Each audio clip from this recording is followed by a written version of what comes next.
አንደኛዋ ሴት ግን ወይዘሮ ሮማን ከሆነች እዛ ሀገር የለችም። ስለዛች ሴት የምታውቀው ነገር አለ ማለት ነው? ወይዘሮ ሮማን ማለት ደግሞ የኔት ነች። ምን? እሷ እህት ናት ማለት ነው? አታስቢ ኮማንደር፣ እኔ ሳሎን የያዛት በሽታ ነው ከሀገር ውስጥ ተሸጣት። ኮማንደር፣ እዚህ ሰነድ ላይ ከሮማን እና ከበሉ በላይ የተፈራ ህገወጥ ስራዎች ፍንትው ብለው ይታያሉ። ልክ ነው። እና ኦሪጂናሉን ሰነድ ማግኘት ትችላለሁ? እኔ የምልሽ ኮማንደር፣ ክስ ለመመስረት ይሄ አይበቃም? ደግሞ ለምን ትቆጫለሽ? በእርግጥ ለአሁን በቂ ነው። ባስፈለገን ሰዓት ግን ኦሪጂናሉን ትሰጠናለህ? በዚህ ሁኔታ እንዴት ነው አምኜ የምሰጥሽ? በጣም እኮ አልታወቀሽም እንጂ በጣም እኮ የተቆጣሽ ነው። አንቺ ማለት የሱ ሰው ነሽ እንዴ? እኔ የህግ ሰው ነኝ። አቶ ላይኩን የእውነት ትልቅ ሰው ነህ። በጣም ትልቅ መረጃ ነው የሰጠኝ። እናመሰግናለን። በእውነት አሁን ገና እውነተኛ ሰው አገኘው መሰለኝ። በእርግጠኝነት አግኝተሃል። በቃ እኔም አቶ ተፈራ ላይ በፍጥነት ክስ እንዲመሰረት አደርጋለሁ። የእውነት ግን ኮማንደር እንደዚህ ታደርጋለሽ? አሁንም እየጠረጠርክኝ? ያው ከደረሰብኝ አንጻር ቶሎ ሰው አላምነው። እንግዲህ አቶ ላይኩን እኔ እንዳመንኩ አንተም ብታምነኝ ጥሩ ነው። ኮማንደር፣ በእውነት በመጨረሻ የፍትህ በሮች ሊከፈቱልኝ ነው መሰለኝ። ደግሞ ምን ቀረሽና ነው ቤት የመጣችው? አቶ ተፈራ በተለያየ የህገ ወጥ ስራ ተጠርጥረህ በቁጥጥር ስር ውለሃል። ምን? እሰራ ኮንስታብል።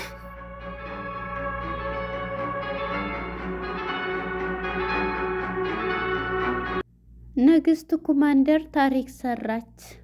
ማንም አይነካኝም፣ ሁሉም ዓለሙን ሁሉ ገዢ እኔ ነኝ፣ ከሁሉም ጋር የድሆች አባት እንጂ እኔ ወንጀለኛ አይደለሁም ያለው አቶ ተፈራ በቁጥጥር ስር እንዲውል አደረገች። ጀግና ብራቮ!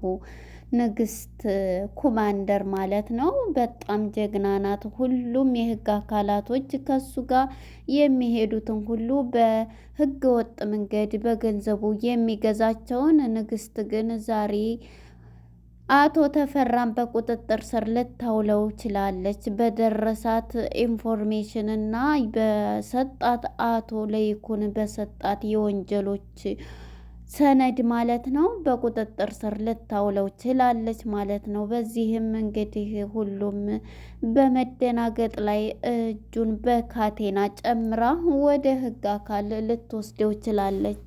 እጅ ውስጥ እንኳን ካቴና ምንም ነገር አይገባም ያለው አቶ ተፈራ ዛሬ በቁጥጥር ስር ሊውል ችሏል። ሰላም ጤና ይስጥልን። ውድና የተከበራችሁ የቻናል ቤተሰቦች እንኳን ወደ ቻናል በሰላም መጣችሁ። ኑሃሚን የተሰኘው ተከታታይ ድራማ እንደቀጠለ ነው። ክፍል 163 በባለፈው ፓርት እንግዲህ ዶክተር ፋኒ ከአቶ ተፈራ ቤት ሂዶ ሽጉጡን ነበረ በጭንቅላቱ የደቀነበት። በዚህም እየተኩስበት ከሆነ በጣም ይሳሳታል ወይንም አይተኩስበትም። ይሄን ካደረገ እሱም ሁለተኛ ወንጀል ገባ። አምራን እጇን በመስጠቷ በጣም ጥሩ ሀሳብ ነው። ምክንያቱም የተሰራውን ወንጀል ሁሉ ታጋልጣለች፣ ሁሉንም ነገር እውነት ታወጣለች። እሷ እጇን ብትሰጥም ይሄ ሁሉ ቤተሰብን እንዲህ የሚያደርገው አቶ ተፈራ ሁለተኛ ወንጀል እንትን አይልም። ነገር ግን ዶክተር ፋኒኤል ካጠፋ ሁለተኛ ወንጀል ገባ ማለት ነው እያልን ነበር። ነገር ግን እየተማረና አርቆ የሚያስብ ስለሆነ በእርግጥ በንዴት ነበረ የሄደው። እናም ዶክተር ፋኒ ጭንቅላቱ ላይ ሲደቅንበት ወዳው ነበረ ከኋላ ደግሞ የሱ ሰው ከኋላው የደቀነበት። በዚህም የተነሳ አንተን ገላግዬ እንኳን ሰላም መጣ የኔ የስራ ባልደረባዬ እያለ ነበር ያሾፈበት። ያንተን የወንጀል ስራ የምሰራ አደረከኝ እንዴ? በፍጹም አላደርገውም በማለት ዶክተር ፋኒ አንተን ገላግዬ ነው እንትን የሚለው ሲል፣ አንተም የሀገር ባለውለታ ነህ። አምራን እርሜ ላንተ። አምራን እጇን ሰጥታለች።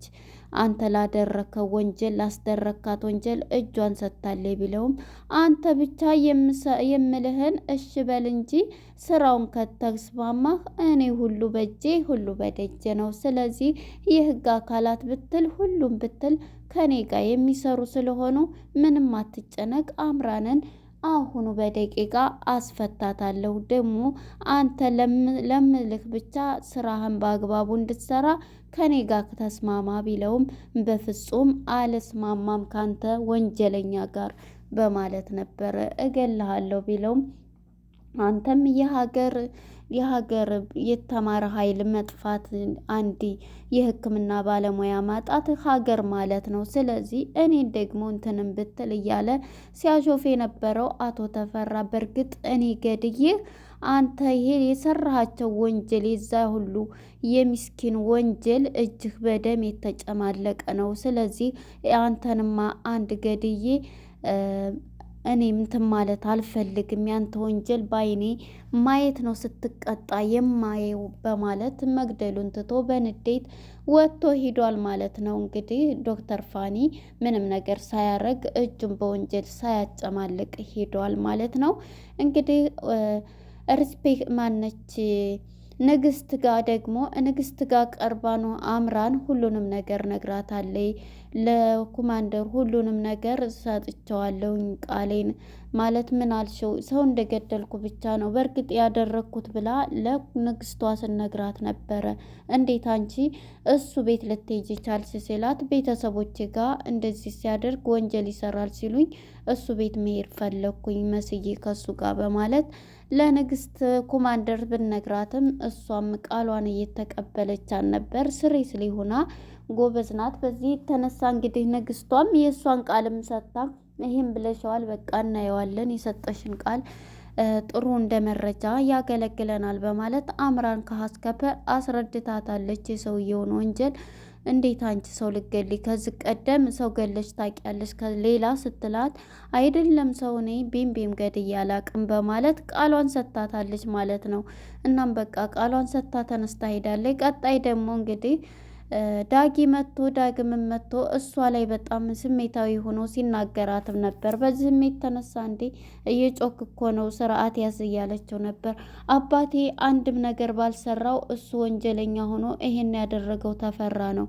ኮማንደሩም እሱ ባደረገው ነው። ሸጠቡ የሚባለውንም የልጁ ፍቅረኛ ስለሆነ እራሱ ኮማንደሩ ነው የገደለው። ነገር ግን አባቴ ነው እንደዚህ እንትን ያለው። አባት ወንጀለኛ መሆኑን ከክፍለ ሀገር መጥቶ እንትን ማለቱን ይሄንን ማምለጡን ከእስር ቤት ይሄ ሁሉ ኢንፎርሜሽን አለ። እሱ ልክ ነች፣ ግን ደግሞ ይሄንን ወንጀሎች ሁሉ የሰራ አባቴ አይደለም ካለ ወንጀሉ ነው አባቴ እየተንከራተተ ያለው። ስለዚህ ለአባቴ ደግሞ ጥሩ መፍትሄ እንትን መሰጠት አለበት አባቴ ካለ ስራው ብሎ ዳግምም እንግዲህ ለሪስፔክተሯ ማነች ለንግስቷ እየነገራት ነበረ በጩኸት ማለት ነው።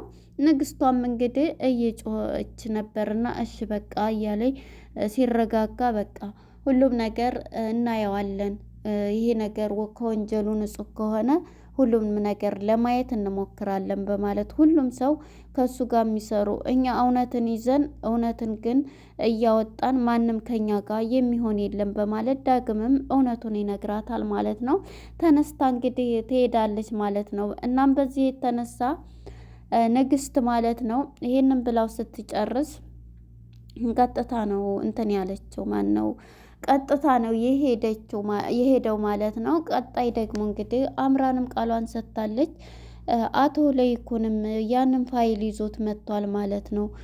እሷ ብታግዘን እኮ መጀመሪያ ዶክተር ፋኒ ከሱ ጋር እንዲሰራ እናርገው።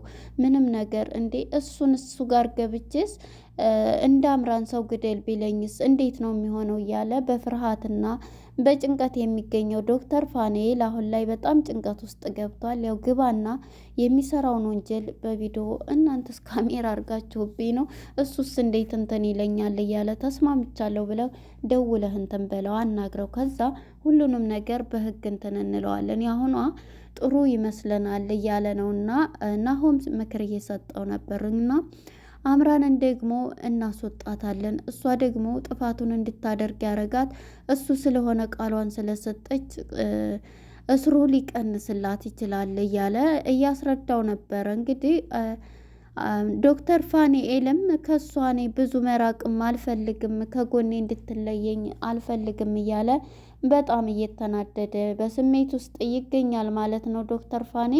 አሁን ላይ እንግዲህ ደስ የሚለው ነገር አቶ ለይኩን ያንን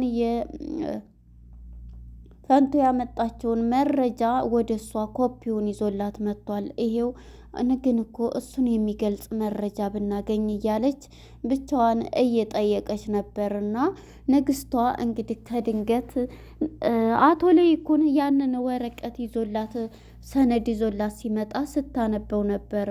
ኦሪጂናሉን ብትሰጠኝ ስትለው ኦሪጂናሉን እንዴት ነው ምሰጥሽ ቆጣ ስትል ደግሞም እኮ ትቆጫለሽ እያላት ነበር። እንግዲህ ይሄን በሚላት ሰዓት ችግር የለውም በቃ ይሄን ስለሰጠህኝ በጣም አመሰግናለሁ፣ ግን እንዴት ልታገኙት ቻላቸው ብላ ጥያቄ ስታቀርብ አንቺ ይሄን እንትን ማለቱ ነው አሁን ስለሱ ማጣራት ነው እንትን የሚልብሽ እያለ ነበር። እንግዲህ እናንተ ይህ ሁሉ ይዛችሁ እንዴት እውነተኛ እንትን ታጣላችሁ በሚለው ሰዓት ይሄንንማ ማድረግ አቅቶን መሰለህ እንዴ መሆኑ እኮ ምን መሰለህ ሰው አጥቼ ነው እያለ ለእሷ ሲነግራን ነበር ማለት ነው። ምንም እመነኝ አንቺንም እኮ ማመን አቅቶኛል እያለ ነበር። እና በዚህ የተነሳ እንግዲህ ዶክተር ማናት ንግስትም ይሄንን ቃል ሰጥቷታል ማለት ነው። በመጨረሻ እንግዲህ ንግስቷም ይሄንን ቃል ይዛ መረጃ ይዛለች። አሁን ከኔ ጋር እመነኝ አሁንም አታምነኝም ስትለው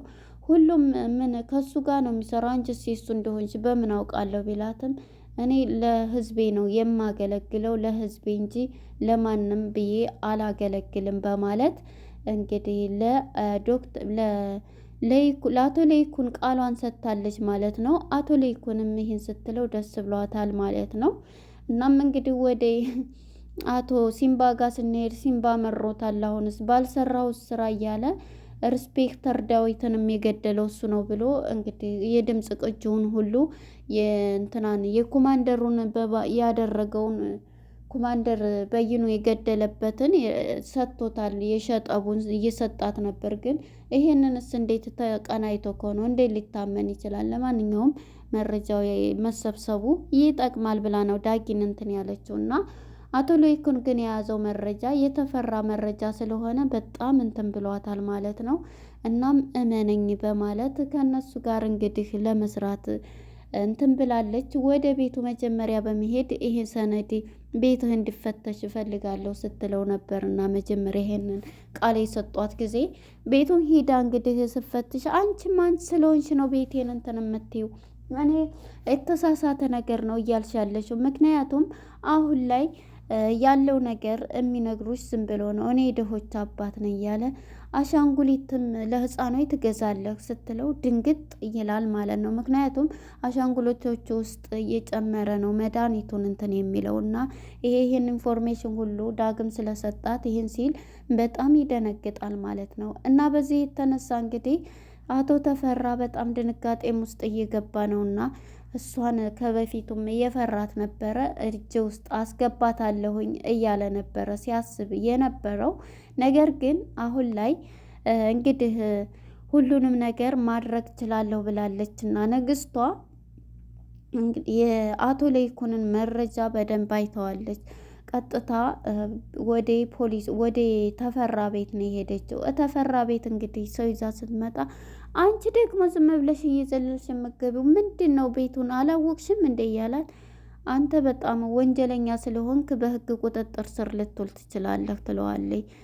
ማለት ምን ማለት ነው? የተሳሳተ ውስጥ ነው ያለሽው እያላት ነበርና እሱም እንግዲህ የተሳሳተ ውስጥ የለውም እያለች ነበር። መጀመሪያ ግን ወደ አምራን ጋር ስንሄድ እንግዲህ አምራን ሁሉንም ተናግራለች ማለት ነው። ይሄንን ወንጀሉን ሁሉ ለሌሎቹ እንድደርሱላቸው ይሄን ነገር በጣም እንትን ብለዋል። ስለዚህ እኔ እዚህ እንትንም ብል ብዙ ሴቶችን እያገተና እያሰቃየ ነው። እኔ ያችን ከክፍለ ሀገር እያመጣ ብዙ ኩላሊት እያስወጣ እየገደልና እንትን እያለ እየሸጠ ነው ያለውና ድረሱላቸው ብላ ለሷ ነግራታለች። ይሄንንም ማለት ነው። እናም በዚህ የተነሳ የአቶ ለይኩንን ሰነድ ስታገኝ ቀጥታ ነው ወደ አቶ ተፈራ ቤት ከስራ ባልደረቧ ጋር ይዛ ሄዳ በህግ ቁጥጥር ስር በእጁ ካቴና ጨምራለት በህግ ቁጥጥር ስር ውሏል ማለት ነው። አቶ ተፈራ ምንም የጊዜ ጉዳይ እንጂ እንደዚህ ዓለምንም ገዛ እኔ የድሆች አባት ነኝ እያለ በቲቪ እያስቀዳ እያስተላለፈ